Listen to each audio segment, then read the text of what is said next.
Have you ever wondered how those early morning news anchors just have it all together? Like they've got their hair and their makeup and they're perky and they're just like, and now the news. I'm not any of those things, but it is morning and I am awake and I've got news. Hey everybody, it's Allie. I'm on a fantabulous weight loss journey and hopefully you'll subscribe, come along for the ride because I put out new videos every day. So this is the final update of the Eli Lilly requests your medical records saga. And if you haven't heard the news, then all you have to do is check it out online because everybody and their brother is talking about it now. So for those of you who are new, who are just seeing this video and you haven't seen my other videos, basically I broke a story where I showed that Eli Lilly is requesting medical records of people who are on compounded medications. And I went through kind of the whole saga of contacting customer service and trying to get them to put something in writing. And this is the update of that saga. So everybody has grabbed the story. Dave at On the Pen has also run it. And, various news outlets are now making articles, which are making their rounds.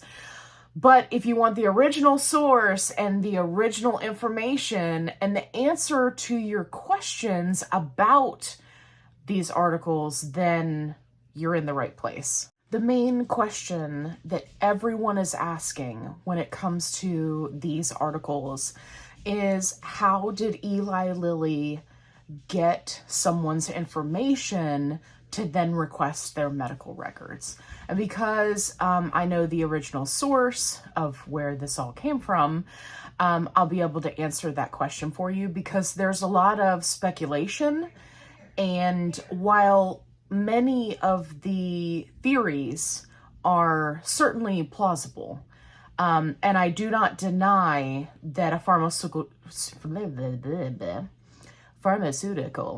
company would go to those lengths, this is a little more straightforward than that. So the individual who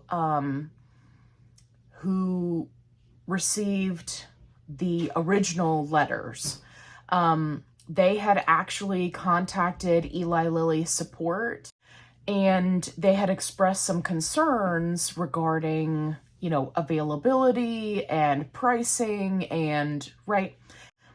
But they have to do some kind of CYA, right? So everything's recorded. They ask you tons of questions, right? I was on the phone for at least an hour for that day that I was trying to pinpoint them down and get them to say if they had sent this letter or not. Do I think this is an isolated case? Absolutely not. Do I think that it is a conspiracy theory? No. I do think it is legitimate.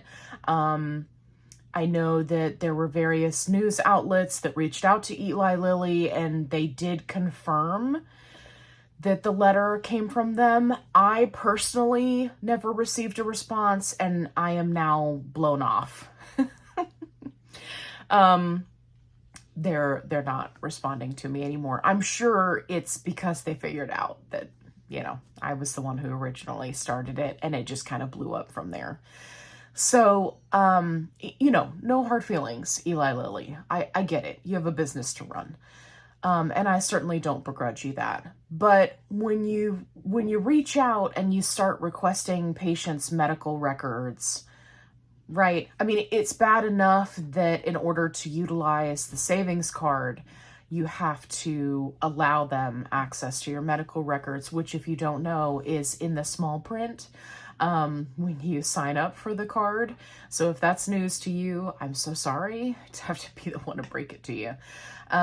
Always read the fine print. Read an entire contract before you sign it. So basically what happened that got this whole ball rolling was that one of my group members had posted and said, hey, is this real? Or is this a scam and somebody's trying to, scam me for my information? And I immediately went into research mode, and it just kind of blew up from there. So do I think this is a scam? No. I think it's legitimate, but everyone, including Dave at On the Pen, was correct to question the wording of the document. I mean, it's obvious that their legal team did not draft this document, right? I mean, we can just tell from some of the verbiage and how it's written and the way in which the request was made that, it didn't make the round through the legal team.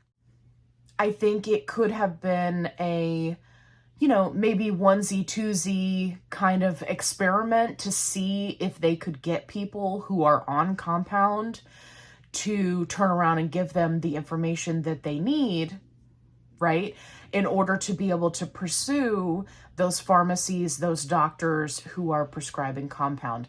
And if you're not familiar with compound and how difficult it is to get just your regular average Joe doctor to write a prescription for compound, right? If you're wondering why people always go through a telehealth company, this is exactly why.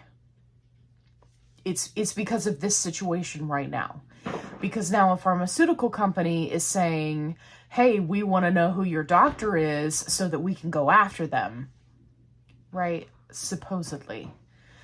So, doctors don't want to deal with that. Their malpractice insurance is already expensive as it is, right? They don't want to deal with backlash from a pharmaceutical company, right, who has lots and lots of money and very, very big lawyers.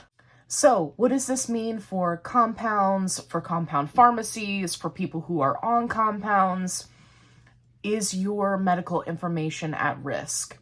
Currently, no. If you were to receive a letter like this, then obviously it's your choice if you want to share your medical information or not. Please keep in mind, as I've stated in previous videos, that your medical information is nobody's business but your own. You do not have to share it with anybody, including a pharmaceutical company. And really, in my opinion, there's very little benefit to you as an individual to provide that information to them.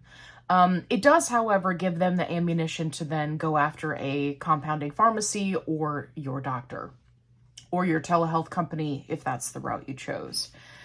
So is this going to be a problem for telehealth companies going forward? I don't think so. I think that the specifics of this situation and how fast it blew up, because really it blew up in a matter of 2 to 3 days from me posting my videos. We did have somebody in my positive only support group, which, by the way, if you're looking for one, the link is in the description box below. Somebody from the support group who broke the story, and then it was, just kind of spiraling from there. I definitely was hopeful that I would hear back from Eli Lilly or be able to get some kind of traction before it took off in the media, because I think it would have been very interesting to see how they would have handled that. But unfortunately, because the media got a hold of it and ran with it, right, they're just going to blow me off at this point, which is fine. It's totally fine. They have a business to run, and I get it. And I don't even begrudge them for trying this tactic, right? It's very smart. If you are trying to pinpoint how people are getting their compound, where it's coming from, right? It's very easy to want to take the back door to get in the house, right? So instead of directly going to compounding pharmacies and telehealth companies, which they've already started doing, they thought, oh, hey, we'll just be slick and we'll, come around from the back. Surprise! We want your medical records, right? I don't think that it worked out as they intended. I think that the social media machine got a hold of it and ran with it. And I think it kind of blew up in their face, which of course it is now, because now everybody and their brother is running an article regarding what happened. So I think at this point they will, my prediction is at least, that they will 100% backtrack. Everything that they've commented so far is very much oh, we're concerned about our patients, right? Which is the smart tack to take. I certainly don't begrudge them that, but we all know, we know, Eli Lilly, we know what's going on. We know what's happening. Okay. We did not, in fact, just fall off of the Mounjaro cart yesterday. Like, we get it. We know. So, anyway, I wanted to make this video both as a recap for those who did not see my other videos, and if you would like to see the whole process from start to finish, please go watch those videos, because it was definitely fun. But I wanted to make this video to kind of recap everything, and also to let people know so that they're not panicking about, oh my gosh, how did they get my information, right? I think that we will probably see a couple more instances of this, but it's not like they're sending out mass letters. I don't think that's the case. And I think that even if this was testing the waters to then potentially do that, because it blew up in their face, I do not anticipate that they will do that going forward. There is still the off chance that they would be able to get information from, unsuspecting individuals who maybe don't know any better. But I think for the most part, people who are on compound are on it because they either didn't feel like fighting with their insurance, they fought the good fight with their insurance but didn't win, or it is more affordable to go through compound rather than to go name brand. Whatever their reasoning may be, I don't think that those type of people, right, who have been through all of those situations are the type of people that would just blindly sign over their medical information. They are smart cookies, in my opinion. So anyway, if you have more questions about what happened or what's going to go on with this going forward, definitely drop them in the comments down below, and I'll make another update. I just wanted to put some minds at ease, right? I don't want everybody to panic. That was not the point and or intention of making the videos about what happened. I don't want anybody to panic or think that, evil corporations are after you, right? I don't want that to be the case at all. I think that they saw an opening, decided they were going to take it, and didn't fully think it through. And now that it's blown up in their face, I don't anticipate that they will continue to see it through. So if you're looking for a positive-only support group, I've got you covered. Link is in the description box below.